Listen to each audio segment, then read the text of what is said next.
सबसे पहले जो आपको लोक मिलेगा उसे महात्माओं ने शिवलोक कहा।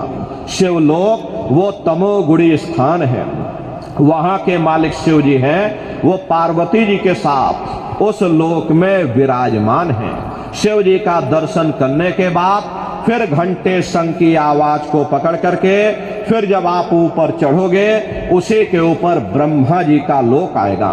ब्रह्मा जी का लोक वो रजोगुणी स्थान है, वहां के मालिक ब्रह्मा जी हैं, वो गायत्री, सावित्री और सरस्वती के साथ उस लोक में विराजमान है।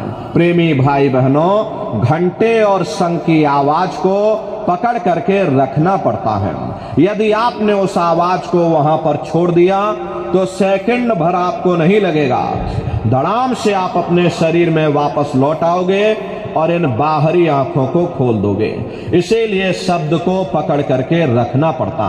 तो ब्रह्मा जी का दर्शन करने के बाद फिर जब आप ऊपर चढ़ोगे उसी के ऊपर विष्णु लोक आएगा।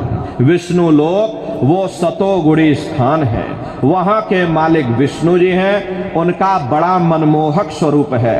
उनकी 4 भुजाएं हैं और चारों भुजाओं में शंख, गदा, पद्म और चक्र सुशोभित हैं और आप क्षीर सागर में लक्ष्मी जी के साथ विराजमान हैं। ये तीनों देवता ब्रह्मा, विष्णु और महादेव अपने अपने लोक में बैठ करके राज कर रहे। एक रचयिता है जो हम जीवों को रचता है, एक पालनहार है जो हम जीवों को पालता है, एक संहार करता है जो हम जीवों को नष्ट कर देता। एक का काम है शरीर को बनाना, एक का काम है शरीर की सुरक्षा करना और एक का काम है शरीर को नष्ट कर देना। इनकी जो माता है वो आद्या महाशक्ति है। ब्रह्मा, विष्णु, महादेव लोक के ऊपर वो आद्या महाशक्ति का लोक आता है और उसी लोक को पार करने के बाद सबसे पहला देश आता है, या यूं कह लीजिए कि पहली राजधानी आपको मिलेगी जिसे महात्माओं ने सहस दल कवल कहा। वो राजधानी है। प्रेमी भाई बहनों, ये ब्रह्मा, विष्णु, महादेव के जो लोक हैं उस राजधानी के अंतर्गत आने वाले जिले हैं। आप इस तरह से समझिए जैसे आपके झारखंड की राजधानी रांची है और ये आपका जिला है, इसी तरह से प्रेमी भाई बहनों वो सहस दल कवल राजधानी है। राजधानी का जो मालिक है वो निरंजन भगवान है। ये ब्रह्मा, विष्णु, महादेव ये निरंजन भगवान के ही पुत्र हैं और ये आद्या महाशक्ति ये निरंजन भगवान की अर्धांगिनी है और निरंजन भगवान स्वयं तीनों लोकों के मालिक हैं। उन्हीं को त्रिलोकीनाथ कहा गया। हिंदू उन्हीं को परमात्मा कहते, मुसलमान उन्हीं को खुदा कहते, ईसाई उन्हीं को गॉड कहते। ये जल एक है। जल को चाहे आप पानी कह लो, चाहे वाटर कह लो, चाहे आप नीर कह लो। इसी तरह प्रेमी भाई बहनों वो परमात्मा भी एक है। हम लोग लफ्जों के झगड़े में उलझे हुए, घंटे और शंख की आवाज जो हर इंसान के अंदर गूंज रही वो आवाज उन्हीं के मुखार बिंद से हो रही। निरंजन भगवान का जो स्वरूप है वो ज्योतिष स्वरूप है।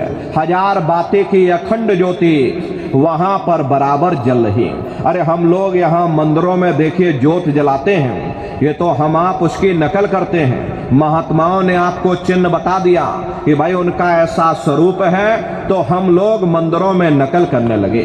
इस ज्योति में तेल की जरूरत पड़ती है, बातें की जरूरत पड़ती है।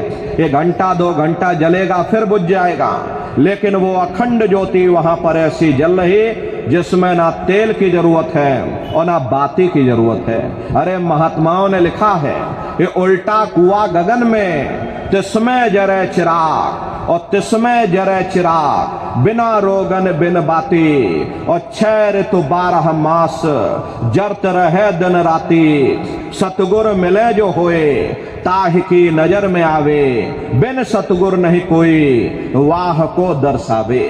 वो अखंड ज्योति ऐसी है जिससे पूरा ब्रह्मांड प्रकाशवान हो रहा। अरे जितनी भी अवतारी शक्तियां आई, भगवान राम आए राम को वहीं से नीचे उतारा गया। इसीलिए उस देश को अयोध्या नगरी या कौशलपुर देश भी कहा गया। अरे गोस्वामी जी महाराज जब साधना करके वहां पहुंचे, तभी गोस्वामी जी महाराज ने रामचरितमानस में लिख दिया।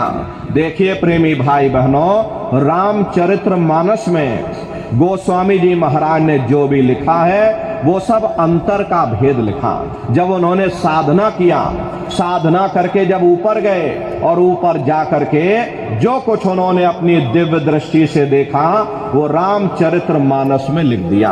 अब आप लोग ऊपर गए नहीं, आपने कुछ देखा। अब मेरे पीर बुझानी, मेरा सुरत शब्द सहलानी।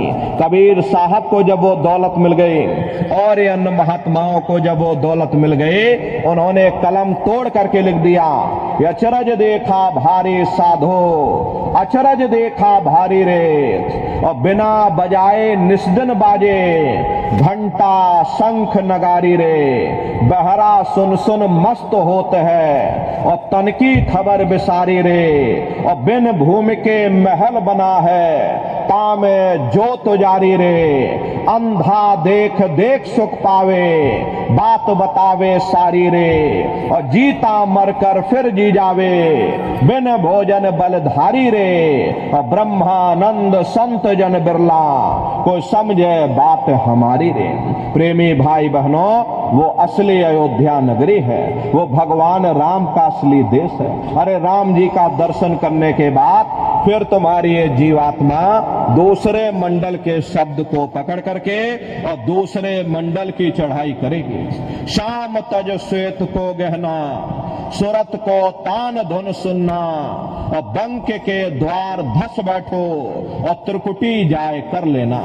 उसी के ऊपर दूसरा देश आता जिसे महात्माओं ने त्रिकुटी देश कहा।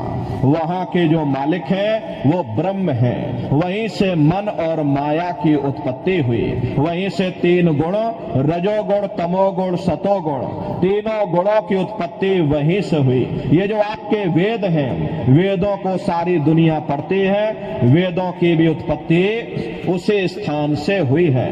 अरे महात्मा कहते हैं कि त्रिकुटी महल में विद्या सारा, घन हर गरजे बजे नगारा, और लाल वरण सूरज उजियारा। वहां पर दो धुने, बादलों की गर्जन और मृदंग की आवाज उस लोक में गूंजती रहती है। जैसे पहले स्थान पर भगवान राम के देश में घंटे और शंख की आवाज गूंजती है, ऐसे ही दूसरे मंडल पर यानी कि ब्रह्म के देश में बादलों की गर्जन और मृदंग वहां पर बजता रहता, ओम का जाप बराबर वहां होता रहता। ब्रह्म का जो स्वरूप है लाल वरण सूरज उजियारा। ये सूरज कुछ नहीं है, ऐसे तुम लाखों लाख सूर्य इकट्ठे करोगे तो वहां का एक सूर्य बनेगा। प्रेमी भाई बहनों, ब्रह्म का जो स्वरूप है वो सुबह के लाल सूर्य के समान है, इसीलिए वहां का पूरा ब्रह्मांड लाल है। जहां तक आपकी निगाह जाएगी ब्रह्म देश में चारों तरफ आपको लाल ही लाल नजर आएगा। महात्मा जब साधना करके वहां पहुंचे तभी महात्माओं ने लिख दिया, लाली मेरे लाल की और जित देखो तो लाल, और लाली देखन में गई मैं भी हो गई लाल। वो पूरा ब्रह्मांड लाल है। तो जितने साधक वहां पहुंच जाते उन सभी को योगेश्वर कहा जाता है। योगेश्वर की पदवी उन्हीं को मिलती है जो ब्रह्म स्थान तक पहुंच रखते। जैसे व्यास जी हुए, वशिष्ठ जी हुए, वाल्मीकि जी हुए, इन सब की पहुंच वहीं तक थी। इसीलिए कहा गया कि वाल्मीकि भय ब्रह्म समाना। जब इनकी जीवात्मा वहां पहुंची और जब इन्होंने ब्रह्म का दर्शन किया तो इनका स्वरूप भी ब्रह्म के समान यानी कि ब्रह्म स्वरूप हो गया। तो जितने साधक वहां पहुंच जाते उन सभी को योगेश्वर कहा जाता है। योगेश्वर भगवान श्री कृष्ण उसी देश में वास करते हैं। ये जो ब्रह्म देश है वो श्री कृष्ण भगवान का ही देश है और श्री कृष्ण भगवान वहीं पर रहते हैं। अरे बाहर की जन्माष्टमी नहीं है, जो आप लोग यहाँ जन्माष्टमी मनाते हो ये तो आप नकल करते हो। महात्माओं ने कहा था भाई सही मायने में तुम जन्माष्टमी कब मनाओगे, जब तुम्हारी ये जीवात्मा 5 तत्व जल पृथ्वी अग्नि वायु आकाश और 3 गुण रजोगुण तमोगुण सतोगुण 5 तत्व और 3 गुणों से परे हो करके और ब्रह्म देश में पहुंच करके जब कृष्ण भगवान का दर्शन कर लोगे तब सही मायने में जन्म अष्टमी मनाई जाएगी। वहां कृष्ण भगवान का दर्शन करने के बाद फिर तुम्हारी ये जीवात्मा तीसरे मंडल के शब्द को पकड़ करके और तीसरे मंडल की चढ़ाई करेगी। आगे पहुंची सुन झंकार ररंकार ध्वनि सुने पुकार, आगे श्वेत सुन्न है भाई मान सरोवर पैठन है। उसी के ऊपर तीसरा देश आता जिसे महात्माओं ने सुन्न देश कहा, उसी को रारंग देश कहा जाता, उसी को अक्षर और नेति कहा जाता। वहां के जो मालिक हैं वो रारंग पुरुष यानी कि पर ब्रह्म पुरुष हैं। वहां किंगरी और सारंगी 2 ध्वनि उस लोक में गूंजती रहती हैं और पर ब्रह्म पुरुष का जो स्वरूप है वो पूर्णमासी के चंद्रमा के समान बड़ा ही मनमोहक स्वरूप है। इसी स्थान पर प्रेमी भाई बहनों एक बहुत बड़ा अमृत का सरोवर बना है जिसे महात्माओं ने मान सरोवर कहा। जब तुम्हारी ये जीवात्मा उस मान सरोवर में स्नान कर लेगी तो जन्म जन्मांतरों के तुम्हारे मैले पाप कर्म साफ हो जाएंगे। अरे यहाँ के पानी से तुम्हारे कर्मों की सफाई नहीं होने वाली, ये बाहर का पानी तुम्हारे शरीर के मैल को धो सकता, लेकिन जो पापों का मैल है, जो अंतःकरण में ये जो कर्मों की गंदगी जमा है वो जब साफ होगी जब आप तीसरे मंडल पर पहुंच करके उस गंगा में डुबकी लगाओगे। उसमें स्नान करने के बाद ये जीवात्मा हंस रूप हो जाती है। हंसन मिले हंसा हो जाए मिले जो अमी आहारा है। जीवात्मा का खुद का प्रकाश उस अमृत के सरोवर में स्नान करने के बाद 16 सूर्य के बराबर हो जाता। तो फिर यही जीवात्मा चौथे मंडल के शब्द को पकड़ करके और चौथे मंडल की चढ़ाई करती है। 2 पर्वत के संग निहारो भंवर गुफा ते संत पुकारो। 2 पर्वतों को पार करने के बाद वो बड़ा सुंदर देश आता जिसे महात्माओं ने भंवर गुफा कहा। वहां के जो मालिक हैं वो सोहंग पुरुष हैं, मां नहीं है। हापे अंग की मात्रा सोहंग पुरुष। वहां बंशी यानी मुरली की मधुर ध्वनियां सदा उस लोक में उच्चारण होती रहती। और सोहंग पुरुष का जो स्वरूप है वो दोपहर के सूर्य के समान महाप्रकाशवान स्वरूप है। अरे स्वरूप में अंतर है। पहले स्थान पर निरंजन भगवान का जो स्वरूप है वो ज्योतिष स्वरूप है। दूसरे स्थान पर ब्रह्म का जो स्वरूप है वो सुबह के लाल सूर्य के समान है। तीसरे स्थान पर ब्रह्म का जो स्वरूप है वो पूर्णमासी के चंद्रमा के समान है। चौथे स्थान पर सोहंग पुरुष का जो स्वरूप है वो दोपहर के सूर्य के समान महाप्रकाशवान स्वरूप है। वहां के धनी का दर्शन करने के बाद ताके परे धाम सतनामा बीन बजे सतलोक ठिकाना। सोहंग देश के ऊपर वो 5वां देश आता है जिसे महात्माओं ने सचखंड देश कहा।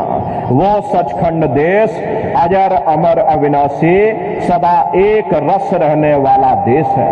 वहां न काल है न कर्म है, न दुख है न संताप है, न पुण्य है न पाप है। जो जीवात्मा वहां पर पहुंच जाती